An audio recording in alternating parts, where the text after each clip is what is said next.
Welcome to my virtual campfire. I'm here today talking to Amber Bennett. She is the owner of Freshies. She's owned Freshies since 2005.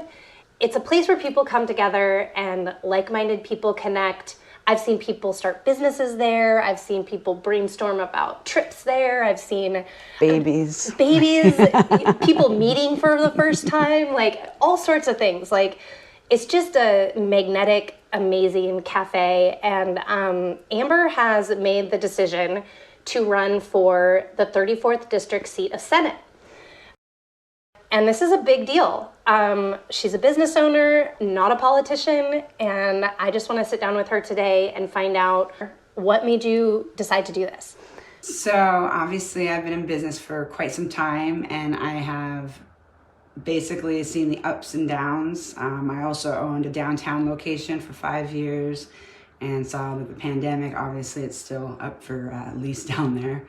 I've listened to so many other business owners and also customers who've been affected just by high crime, just their kids needing technology at all times. I just want to get back to like organic, just living life and being more of a community. West Seattle, and I'm sure Vashon especially since the bridge is closed, we've become even tighter as a community.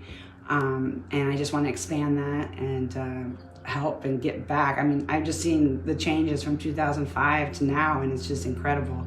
And so brother-in-law, he is state senate, and he texted me and said, hey, just so you know, the 34th is going unopposed. And I was just sitting there, and I'm a big networker, so I started asking everybody, you need to do this, you need to do this, you need to do this, and everyone finally is just like, no, you need to do this. And I was like, okay, well, I can't sit there and complain and not actually try.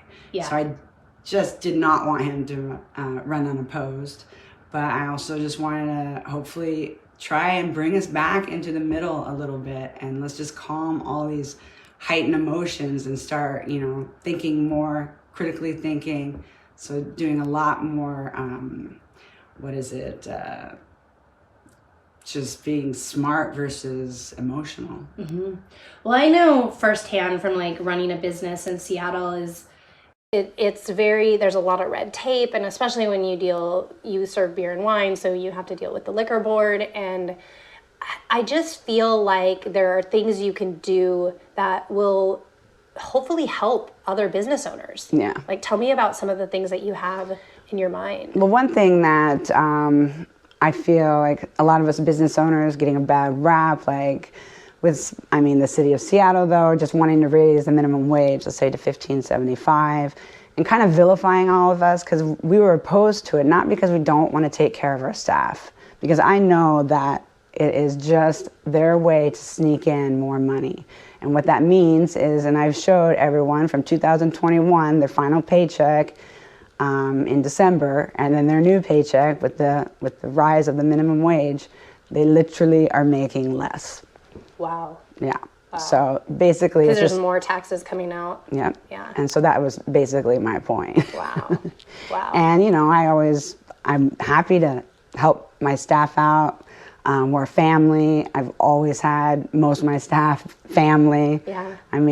Aside from my downtown location, which was very, very tough to keep people down there just because of the location and how not community oriented was down there. It was just, in and out. Like, I couldn't even remember people's names. It happened so fast. And I felt bad because, 5 years had gone by. Yeah.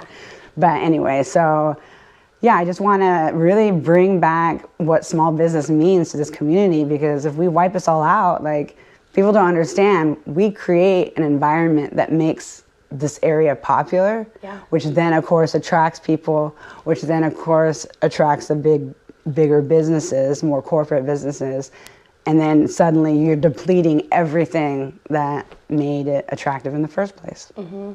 And so, because West Seattle and Vashon are all very community-oriented places. I've lived in every neighborhood in the city, and I feel like it's the reason I chose to live in West Seattle was because of the community. And White Center, I mean, just see everything that's happened in the last couple of years. I mean, they just were going from, you know, boarded up places to just really, really Thriving. cool businesses, and then to have them vandalized. Yeah. And then so the crime just needs to stop.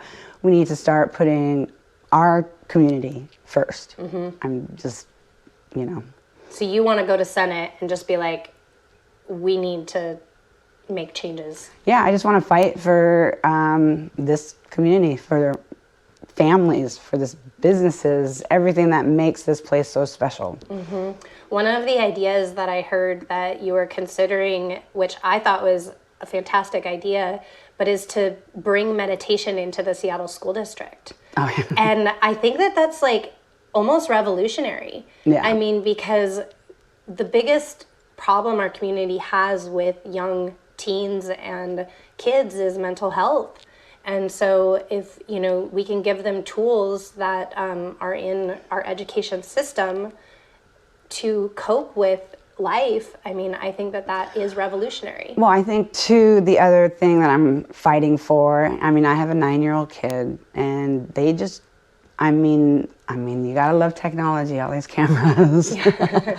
But everyone always knows I'm not into just this constant influx where I want kids to get out and play more organically. And I think because parents don't understand that it's actually more dangerous for a child to be on the internet than it is just to go play outside. We have to give them a little bit more confidence. I've talked to, like, I have a younger employee, and I asked her, you know, what were some things that bothered her. And she said that all her friends are definitely depressed. And I mean, I got my bathroom at Freshies vandalized. It's been 18 years, and it's the first time I have been tagged all in one day, and I'm only going to safely assume it was a TikTok challenge. And I've listened to teachers coming over frustrated because the bathrooms, like, toilets ripped out, all that kind of stuff. They do these TikTok challenges.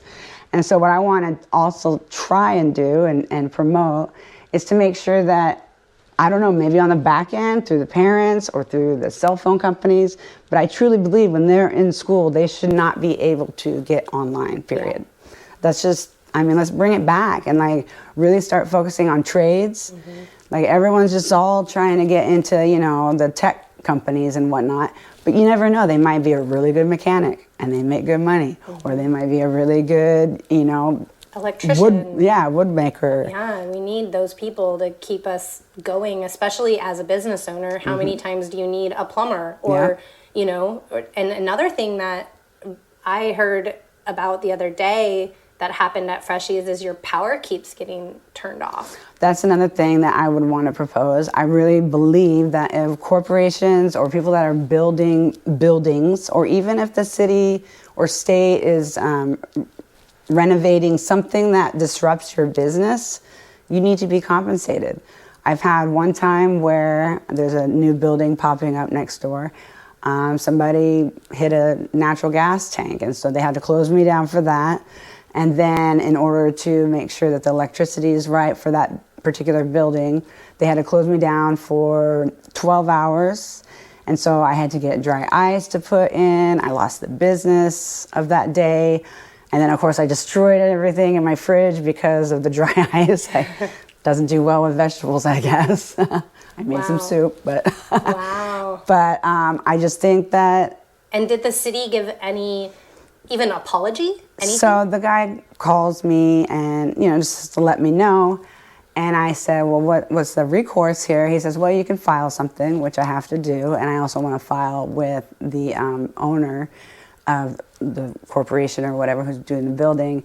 And he said that, I mean, you could look at the bright side. You know, you're going to have a lot more customers coming out of there. And I didn't look at him, but I was just sitting there.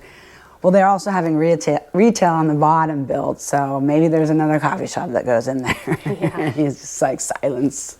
Oh, man. That's just terrible. I mean... And I mean, just on Avalon, the shack went down with all that construction. And that was, you know, and they're that, what used to be duos, I don't even know quite what it is right now, but that has just gone through and through and through, and they've just had a lot of problems with just the city coming in and doing all these renovations, which is great, but you know, businesses need to be... But there's growing pains to that too. Yeah. I've been really fortunate. Like I said, I did lose my downtown location, but that's another reason why I want to run. The downtown is just a ghost town, and nobody goes down there anymore.